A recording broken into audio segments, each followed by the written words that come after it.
Okay, so I'm going to give you another quick tutorial on registration. As you can see, I've registered several students already. I'm in this simple registration software package thing that I already showed you how to do in the earlier video. You can click on any of these at any time to take a look at the student's registration, confirm where they are, which team number they are, and so forth. But there are a couple of little quick things that I noticed that I didn't realize that I wanted to share with you, especially if you have a lot of people, a lot of teams to manage. So I'm going to go ahead and just show you. I've got a spreadsheet here of the teams that are going on, and this is the way I just do this to keep myself honest here. So these are my two teams right here. So the first thing I'm going to do is add a student, because as you know, you've got to go from this area and change their participant type to student registration in order to sign them up for an event. Now, because our chapter is so large, when you do that, it wants you to set them up into events right away. And I'm just a firm believer in baby steps.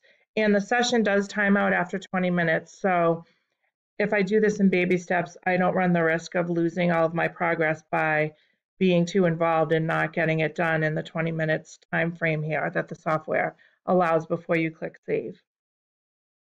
So I'm going to just use Control F on my keyboard. For you Mac people, it's Command F. And I'm going to search for the person I'm looking for, because I find that to be easier than scrolling through and going cross-eyed looking for every single person. So I'll just do Awada.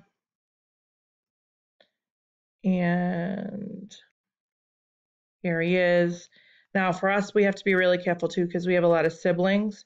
So I'm known to mess those up. So Ben Lawrence, I can search by Ben or Lawrence. Now I'm going to go to the end, hit save. And here's the little thing I realized that you were able to do that I didn't know about. I can click this button right here and I select events for each student. So any student that is not currently enrolled in an event is going to pop up on here. Now, because I only added 2 students, I know they're on the same team. I can come in and say they're on the same team. They happen to be team 3. And then it notices the second one, Ben Lawrence, right away because he hasn't already been put into an event. And then I click save and call it a day. Again, I'm going to click add student. It's going to go into here. The students that I've already selected that are already input into events are already chosen as already selected. I'm going to go back to my little spreadsheet. I'm looking for Coulter and Crayon.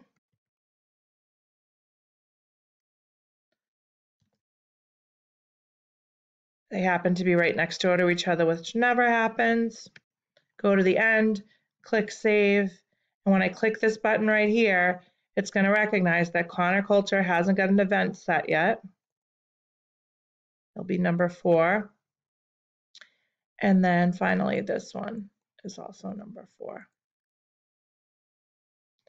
Okay, now one thing I want to do, I'm going to mess this up for a quick second here. Let me go into Paul Cran, the one I just set up, and make him number 5.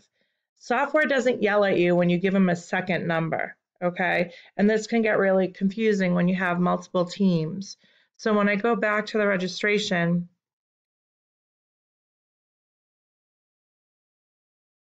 and I drag down to the bottom and I want to view it or review the events, down toward the bottom of my team members, this is ridiculous how many teams we have, you can see that Coulter and Cran are set up in different teams.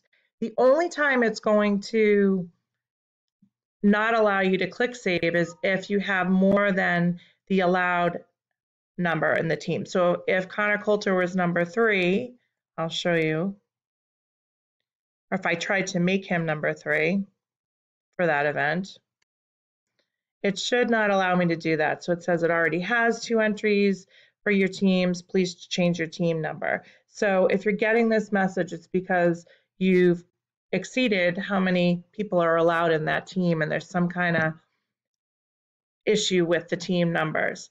If you're getting that message, you know for a fact that they're supposed to be allowed that many people. There's a slight chance that the event was set up incorrectly. If that does happen to you, please let me know and I'll fix it right away so that it doesn't continue to be a problem.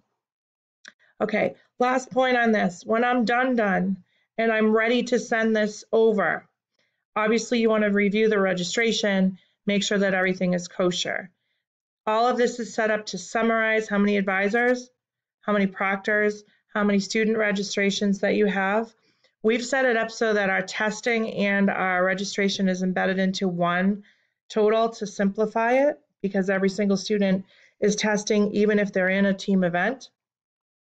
Any PO or check information that you've input will be here, and it will tell you straight out that it hasn't been submitted yet. I'm not going to submit it yet because I clearly have some more work to do, but when you're ready to submit it, all you're going to do is go to the end of your list and click finish registration. At that point, it will prompt you if you don't have a PO number and all of that jazz.